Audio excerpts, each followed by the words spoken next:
భక్తివన్ ప్రేక్షకులకు నమస్కారం. శ్రీమాత్రే నమః.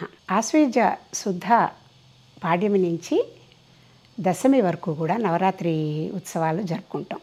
మొదటి రోజు మనం అవతారంలో గనక బాల నుంచి మొదలు పెట్టుకుని చివరికి మన సిద్ధిదాత్రి అంటే మన శ్రీశైలంలో ఒక పద్ధతి, విజయవాడలో ఒక పద్ధతి ప్రకారం అది మనం వివరంగా ప్రతిరోజు అవతారాలు చెప్పుకున్నప్పుడు డీటెయిల్డ్గా దాని గురించి చెప్పుకుందాం, ఏ రోజు ఏం అవతారం అని. అట్లా తీసుకున్నప్పుడు బాల నుంచి కూడా తీసుకుంటే బొమ్మల కొలువు పెట్టుకునే ఆచారం ఒకటి ఉంది మనకి. అలాగే నవదుర్గా ఉపాసన అందరినీ కూడా కన్యల్ని, బాలల్ని, తర్వాత సువాసినుల్ని కూడా నవదుర్గా పూజ చేసి వాళ్ళని సత్కరించడం అనే పద్ధతి ఉన్నది. తర్వాత నియమనిష్టలతో మనం ప్రతిరోజు ఏమేం చేసుకోవాలి, 9 రోజులు సాధకుడు ఎట్లా అయితే సమయం గడపాలి అనే దానికి కూడా విధి విధానాలు ఉన్నాయి. అవన్నీ కూడా ఏ రోజు అవతారంలో ఆ రోజు మనం చెప్పుకుంటూ వెళ్తాము. అలాగే బొమ్మల కొలువుతో పాటుగా ఈ ప్రాంతాల్లో మనకి ఇక్కడ తెలంగాణ ప్రాంతాల్లో అక్కడంతా బతుకమ్మ వేడుకలు కూడా ఈ 9 రోజులు చేసుకుంటారు. దాని గురించి కూడా మనం కొన్ని అవతారాలు ముచ్చటించుకుంటున్నప్పుడు బతుకమ్మ ఎందుకు, ఏమిటి, ఎలాగా అనేది కూడా దాని గురించి మాట్లాడుకుందాము. బొమ్మల కొలువు కూడా ముఖ్యంగా పెడుతున్నప్పుడు ఆలోచిస్తే సూక్ష్మంగా ఏమనిపిస్తుందంటే, బొమ్మల కొలువు ఎందుకు పెట్టారు అంటే, బొమ్మను చేసి ఆడించేది ఎవరండి? అమ్మవారే కదా. మనందరం బొమ్మలం ఆవిడ చేతిలో. అలాగే ఆ బొమ్మలు కొలువు పెట్టినప్పుడు కూడా మనం దేవుళ్ళ బొమ్మలు పెడతాం. సృష్టిలో ఉన్న అన్నిటివి, చెట్లు, చేమలు, జంతువులు, పక్షులు, అన్ని రకాల బొమ్మలు అంటే అమ్మవారి చేతిలో మనందరం బొమ్మలుగా తయారు కాబడి అమ్మ గర్భంలో, తల్లి గర్భంలో 9 నెలలు మనం ఉండి సూక్ష్మ రూపంలో ఆవిడ నుంచి శక్తిని తీసుకుంటూ 9 నెలలు అయిపోయాక ఈ ప్రపంచంలోకి బయటకు వచ్చాక మనకంటూ ఒక జీవన విధానం మొదలు పెట్టుకుని మనం జీవిగా ఈ భూమి మీద అడుగు పెడతాం. ఆ 9 నెలలని 9 రోజులుగా కూడా మనం ఉపాసన చేస్తాము అని లోతుల్లోకి వెళ్ళి గనక మనం ఆలోచిస్తే చాలా అద్భుతంగా గోచరిస్తుంది. అంటే ఎవరి మతికి ఎంత అలవాటు అవుతుందో అట్లా చెప్పారు. లోతుల్లోకి వెళ్ళి చూసుకుంటున్నప్పుడు జ్ఞానపరంగా చూస్తే ఒక రకంగా, కర్మపరంగా చూస్తే ఒక రకంగా, లేకపోతే ఇంకా సాధన పరంగా చూస్తే, యోగపరంగా చూస్తే ఒక రకంగా ఎన్నో అద్భుతమైన ఆవిష్కరణలు సాధకుడికి ఎవరికి వాళ్ళకే అనుభవంలోకి వస్తాయి 9 రోజులు చూసుకుంటే గనక. దీనికి ముందుగా మనం చెప్పుకోవాల్సింది ఏంటంటే, పూజ గదిని మనం ఆ ముందు రోజే అంటే అమావాస్య రోజుకే మనం గనక చక్కగా రేపటి నుంచి మనం ఏం చేసుకోబోతున్నామో దానికి తగినట్టుగా పూజ గదిని చక్కగా శుచిగా శుభ్రం చేసుకుని చక్కగా ఎక్కడైతే అమ్మవారిని మనం ప్రతిష్ఠ చేయాలనుకుంటున్నామో 4 రకాలుగా చేయొచ్చు అని చెప్పారండి. ఇంకోటి ముఖ్యంగా నేను దీంట్లో చెప్పొచ్చేది ఏంటంటే, ఉపాసనా పరులకి కానీ, పండితులకు కానీ, పెద్ద పెద్ద వాళ్ళకి కానీ, అంటే బాగా తెలిసి దీన్ని ఉపదేశం పొంది చేసుకునే వాళ్ళకి వాళ్ళ విధి విధానాలు కఠోరమైనవి ఉంటాయి.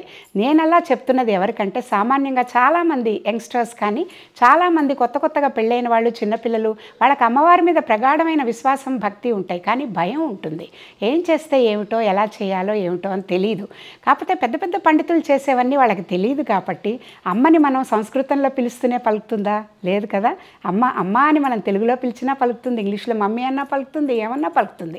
ఆ విశ్వజననిని మనం ఉపాసన చేసుకుని ఆవిడ ప్రేమ పొంది ఆధ్యాత్మికంగా కూడా ముందుకు వెళ్ళాలి అని అంటే మనకి తోచిన సింపుల్ విధానంలో విధి విధానాలు, నియమాలు, భక్తి అన్నిటికంటే కూడా, శక్తి కంటే కూడా భక్తి ముఖ్యం.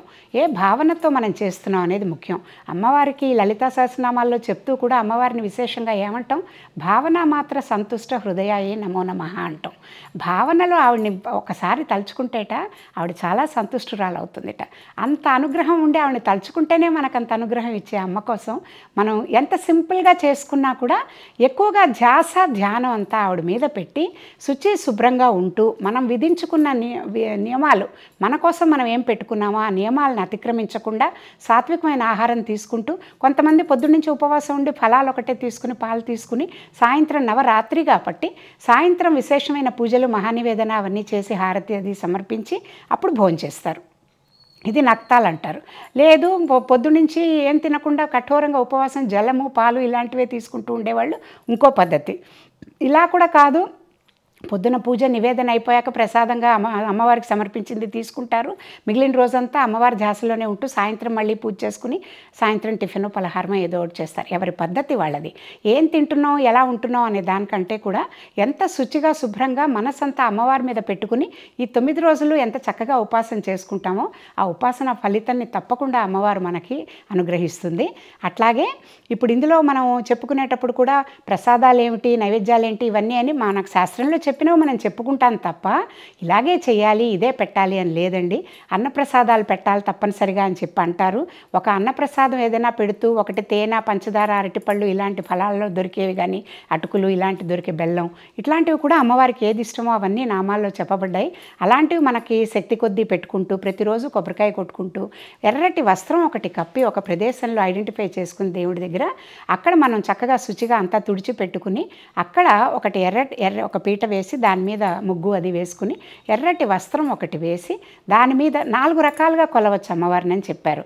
ఒకటి విగ్రహం రూపంలో, రెండోది ప్రతిమలాగా శ్రీచక్రము, అట్లా రకరకాలు ఉన్నాయన్నమాట. 4 రకాల విధానాలు చెప్పారు. ఎవరికి ఎట్లా కలశం పెట్టుకోవడం, కొంతమందికి ఇంట్లో ఆనవాయితీ ఉంటుంది కలశం పెట్టుకుంటారు. అలాగే దీపం కూడా మనకి 9 రోజులు వెలిగేటట్టుగా ఒకటి అఖండం పెడతారు. అది వాళ్ళ ఇంటి ఆచారాలని బట్టి వాళ్ళకి కుదిరే పద్ధతిని బట్టి ఉంటుంది. ఎవరు ఎట్లా చేసుకున్నా కూడా ప్రతిరోజు దీపారాధన చేసుకున్నా కూడా సాయంత్రం పొద్దున దీపారాధన చేసుకున్నా కూడా పర్వాలేదు.